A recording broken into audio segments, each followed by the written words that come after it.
Hello and welcome back. In this video, I'm going to explain part 3 of the chapter 5th Form Justice from New Images textbook of grade 6.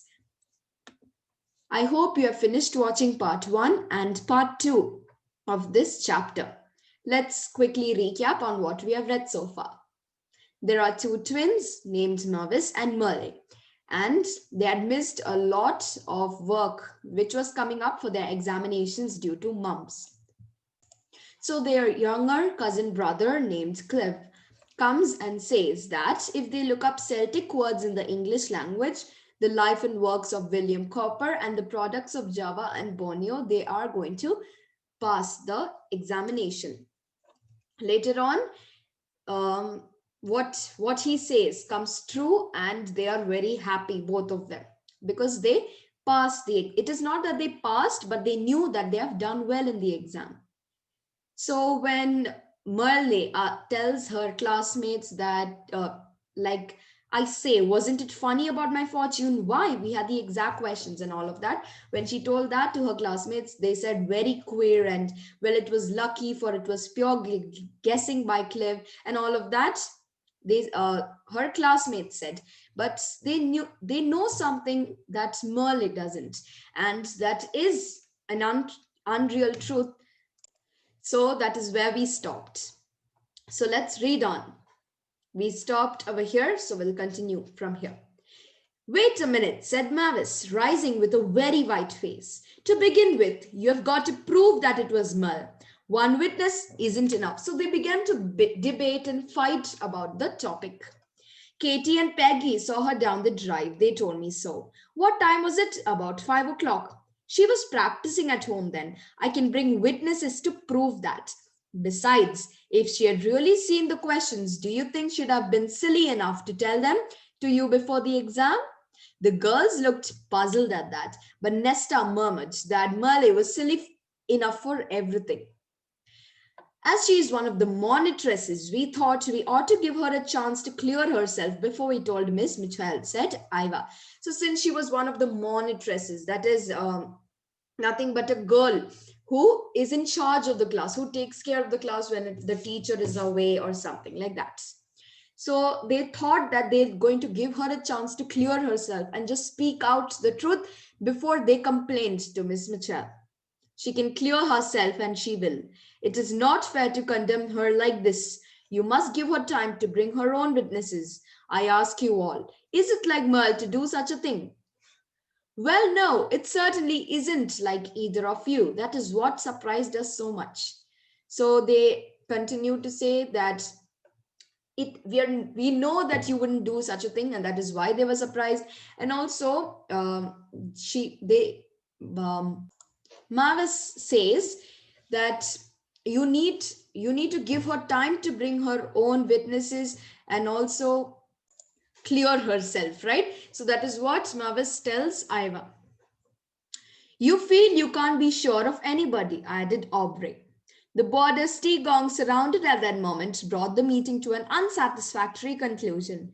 The Ramsays hurried home, bubbling over with indignation, to pour their woes into Mother's sympathetic ear, and were highly put out to find the drawing room full of callers. We'll sit in the summer house, only I must have my jersey, declared Merle, catching up the garment in question from its peg in the hall and pulling it on. I want some place where I can explode. This is just the beastliest thing that ever happened to me in all my life. I can't understand it, puzzled Mavis, with her forehead in wrinkles. Merle was stumbling along the path with her hands in the pockets of her jersey. Why should they accuse me, of all people in the world, of climbing through the study window? So I again repeat, can you connect this incident with the part where Merle lost her jersey and found it back when it was wet? So she thought someone was out in it. Yes, you can. You can also connect the incident when Cliff said that if they looked up Celtic words in the English language, the products of Java and Borneo, and also William Cowper, they will pass the test. So can you connect these three incidents? Yes. Clive was the one who took her Merle's jersey and went in the garden, and they thought it was Merle, right? So we'll check whether that part is true or false. Okay. Merle was stumbling along the path with her hands in the pockets of her jersey.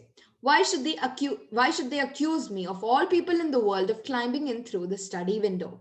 Sybil must have been dreaming. She's an idiot of a girl. She'd imagine anything from a ghost to a burglar. What are we going to do about it? I wish to goodness they would tell Miss Mitchell. I'd rather she knew. I have a jolly mind to go and tell her myself. Then I should have first innings, and then she'd hear outside of it. Hello, there's Cliff.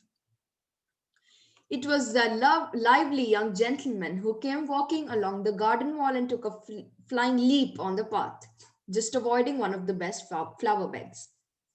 There's a whole tribute of ladies in the drawing room, he volunteered. I carried my tea into the summer house. Have you bunked too? I don't blame you. You're looking down in the mouth, both of you. Exams gone wrong this afternoon? Shall I tell you your fortunes again? Your precious fortune has gotten us into a great deal of trouble, answered Merlin. How did you manage to guess those questions? They were actually in our papers. Cliff pulled his face into a variety of grimaces. You young wretch, cried Merle, chasing him down the path as he fled. She took her hands from her pockets to catch hold of him, and as she did so, flew out a penknife onto the grass. Cliff pounced upon it immediately and picked it up. So now Merle understands that Cliff is the one who was behind it. I've been looking for this everywhere, he declared. How did it get inside my pocket? Asked Merle. I never put it there. Cliff, explained Mavis with a sudden flash of Intuition. Did you wear Merle's jersey yesterday? I remember she found it wet. I verily believed you dressed up in her clothes and went to school. For answer, Cliff burst into fits of laughter. Oh, it was stopping, he hinted. I'm stuck on her skirt and jersey and tam o' shanter and took it everybody. So that means a Scottish cap. I walked down the street and up the drive to the school door. I prowled round the garden. There was a window open, so I went in and found examination questions all over the table. I thought I'd drag you about them. You atrocious imp, look here. You don't know what a scrape you've gotten us into. You just have to own up and get us out of it again. That's it, the girls exclaimed. So here, this little imp, Clive, right? He says that he tells them the truth that he was the one who dressed up in Merle's jerseys and skirt and went into a window open and found all the examination questions. So he tells them the truth. He confronts that he was the one who did it. So they do not like that and call him an atrocious imp, and they ask him to get them out of it, that trouble they have been put into. It was a long time before the girls could get Cliff to see the serious side of his escapade and realize what an exceedingly grave charge they had brought against their honor. In the end, by dint of scolding, entreaty, coercion, and even bribery, they succeeded in persuading their cousin to come along with them to Miss Mitchell and tell her the whole story. So they, completely used their force to control him and also scolded him and even bribed him to persuade their cousin to come along with them to tell Miss Mitchell the whole story. I'm extremely glad to know, she said, looking hard at Clem. The fact is, I deceived myself. He's very like you. Merle, I happened to see him climbing out of the window, and I certainly thought I recognized you. I felt upset all day about it. I couldn't understand your doing such a thing. Will you explain to the boarders, please? I hate them to think me a sneak. I'll make that all right. So here, even the teacher saw Merle entering, but it was not her, it was little cousin Cliff. So she thought that it was Merle and she recognized her, right? And she was upset for the full day. So now she's happy about it, that it is not her, because she couldn't believe she was doing such a thing. So will you explain to the boarders? She asks. I hate them to think me a sneak. So she says, okay, I'll make that all right, the teacher. And about those exam questions, Mavis and I wouldn't have dreamed of looking them up beforehand. And I don't suppose we should have known them. Wouldn't it just be fairer just to cross them off in our papers and not count them? We'd much rather you did. Yes, it's the only thing to be done. Clive, much subdued, blurted out a kind of an apology before he left, and Miss Mitchell accepted it with dignity. The fifth form, when they had heard the true facts from the story, repented their hasty court of justice and made handsome amends. So this is how the story ends.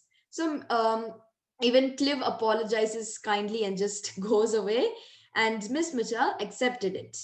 So even Merle and both of these twins say it would be fair to just cross these questions out of a paper and not count the marks for it, because you can't include it, you can't exclude it, right? So they decided it will just they will just remove those questions and count the rest of the marks for these two twins. So this is how the story ends. I hope you were able to understand. I repeat, watch part 1 and 2 of the same chapter's videos. If you want to understand the continuation, or not continuation, what happened before this part. See you soon. Bye-bye.